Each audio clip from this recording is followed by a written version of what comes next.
சில வாரங்களுக்கு முன்னாடி ஆடு ஜீவிதம் அப்படிங்கிற ஒரு படம் திரைக்கு வந்துச்சு. கேரளாவில் வந்து ஒரு மிகப்பெரிய ஹிட் இந்த படம்.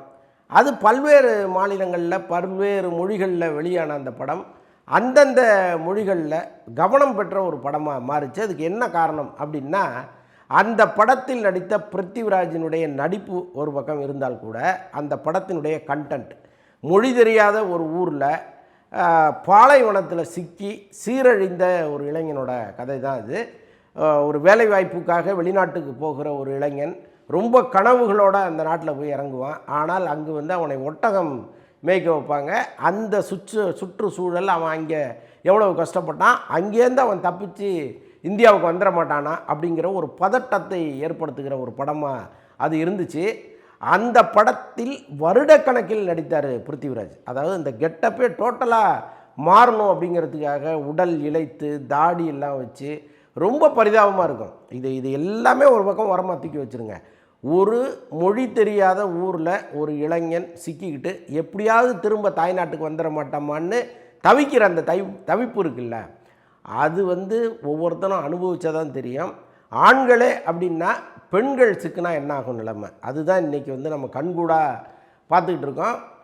எவ்வளவுதான் பெண் சுதந்திரம் பெண் விடுதலை அப்படின்லாம் நம்ம பேசினா கூட ஒரு பெண் தனிப்பட்ட முறையில் எங்கேயாவது சிக்குனாங்கன்னா அவங்க வந்து இந்த சமூகத்தால் எவ்வளவு வஞ்சிக்கப்படுகிறார்கள் அப்படிங்கிறது தான் இப்போ இந்த சம்பவங்கள் நமக்கு சொல்கிற செய்தி. ஒரு தனிப்பட்ட பெண்ணோ அல்லது குழுவாகவோ சிக்கிக்கொள்கிறவர்கள் அங்கிருந்து மீள்வது அப்படிங்கிறது மிகப்பெரிய கஷ்டமாக இருக்குது.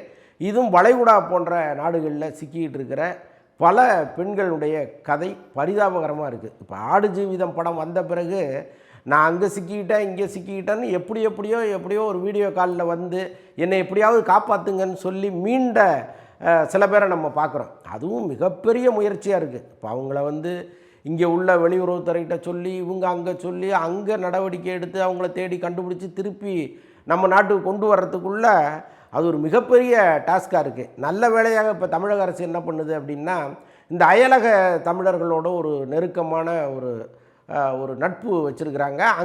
அங்கே வந்து இருக்கிற தமிழ் அமைப்புகளோடு ஒரு தொடர்பு வச்சுருக்கிறாங்க. இப்போ ஏதாவது ஒரு பிரச்சனைன்னா அவங்கள்ட்ட சொல்லி அங்கேருந்து முயற்சி எடுத்து இப்படி போயிட்டுருக்கு.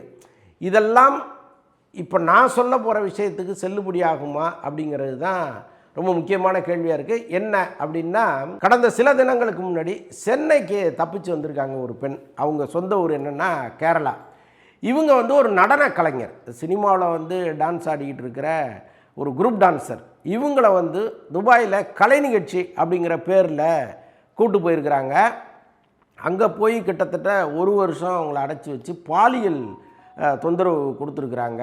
இப்போ துபாயில் மாட்டிக்கிட்ட அந்த பெண் என்ன பண்ணியிருக்காங்க அப்படின்னா, அங்கே இருக்கிற ஒரு ஹோட்டல் ஊழியர் உதவியோடு 999 அப்படிங்கிற துபாய் எண்ணுக்கு ஃபோன் பண்ணி, அங்கே இருக்கிற அவசர எண் அதுதான் போல இருக்குது, ஃபோன் பண்ணி அதற்கப்புறம் எப்படியோ நடவடிக்கை எடுக்கப்பட்டு சென்னைக்கு வந்து சேர்ந்துட்டாங்க.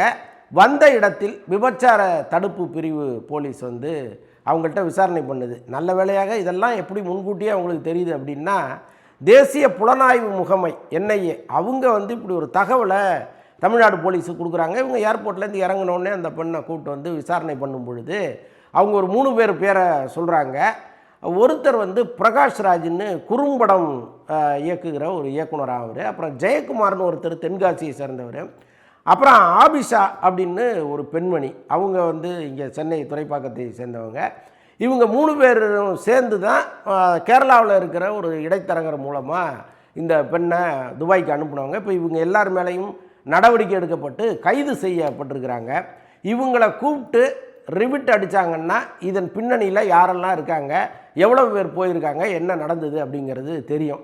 பொதுவாக பெண்கள் வந்து நிஜமாகவே ரொம்ப பாவம் தான். ஏன்னா இப்போ ஆண்களுக்கு இருக்கிற உடல் வலிமை அவங்களுக்கு கிடையாது.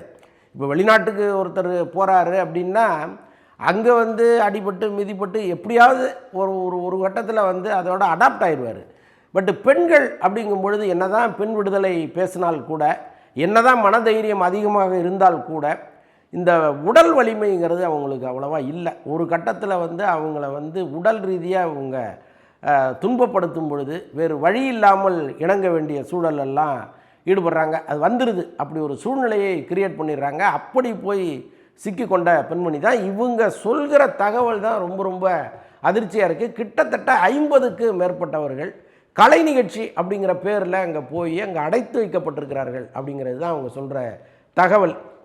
இப்போ பொதுவாகவே இங்கே இருக்கிற சின்னத்திரை நடிகைகள், அப்புறம் வந்து நடன கலைஞர்கள், இவங்க எல்லாரையுமே சும்மா ஜஸ்ட் ஒரு கலை நிகழ்ச்சி தாங்க வாங்கன்னு கூப்பிட்டு போவாங்க, ஒரு பெரும் தொகையை கொடுப்பாங்க. இப்போ இங்கே கிடைப்பதை விட பல மடங்கு தொகை அங்கே கிடைக்கும் பொழுது, சரி ஒரு வாரம் தானே போயிட்டு வருவோமே அப்படிங்கிற எண்ணத்தோடு போகிறவங்க நிறைய பேர் இருக்காங்க.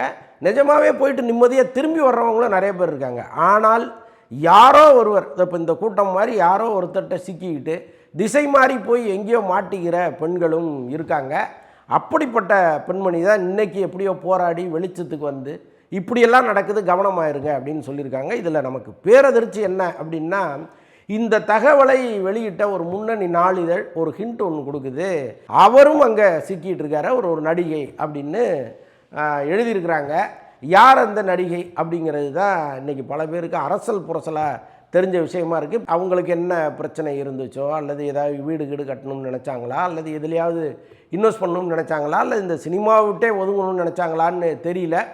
எப்படியோ இது வந்து அங்கே போனோம்னா ஒரு டான்ஸ் தானே, ஒரு கலை நிகழ்ச்சி தானே, நமக்கு ஒரு தொகை வருமே அப்படின்னு நினச்சி தான் போயிருக்காங்க. அங்கே போய் இப்படி கடுமையாக சிக்கிக்கிட்டு அங்கே, அதாவது நிச்சயமாக இந்த 3 பேர் 4 பேர் மட்டுமே நினச்சி ஒரு வேலையை செஞ்சிட முடியாது. இதே எண்ணம் கொண்ட பல பேர் அங்கே இருக்கலாம். இப்போ அவர்களோடு ஒரு டையை போச்சு இப்படி சட்டத்திற்கு புறம்பான ஒரு வேலையை இவர்கள் செய்யும் பொழுது அதில் விரும்பியோ விரும்பாமலோ சிக்கிக்கொள்கிற பெண்களுடைய நிலை தான் ரொம்ப பரிதாபமாக இருக்குது.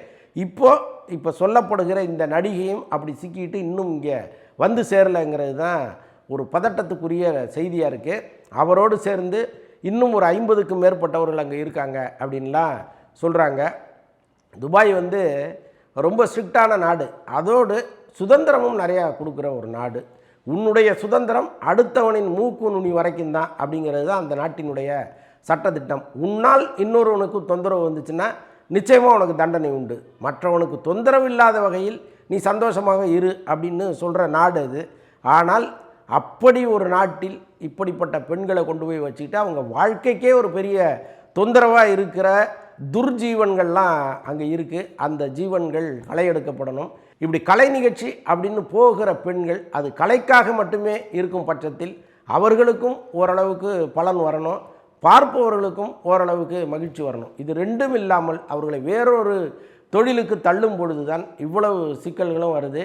இனிமேலாவது இங்கிருந்து கலை நிகழ்ச்சி அப்படிங்கிற பேரில் யாராவது அழைத்தால் அவர்கள் சரியானவர்களா, அவர்கள் அந்த நாட்டு அரசாங்கத்தின் ஒப்புதலோடு நம்மளை கூப்பிட்றாங்களா அப்படிங்கிற பல விஷயங்களை தெரிஞ்சுக்கிட்டு இவங்க போகணும். இல்லைன்னா இப்போ ஆடு ஜீவிதம் படத்தில் பிருத்திவிராஜ் எப்படி மாட்டிக்கிட்டு கஷ்டப்பட்டாரோ அதே மாதிரி இவர்களும் சிக்கிக்கொண்டு சின்னாபின்னமாகிற சூழ்நிலை வருது. ரொம்ப ரொம்ப கவனமாக இருங்க, கவனமாக செயல்படுங்க. இது போன்ற செய்திகள் இனிமேல் வராமல் இருந்ததுன்னா அதுதான் அந்த சமூகத்திற்கு நல்லது, மரியாதையும் கூட.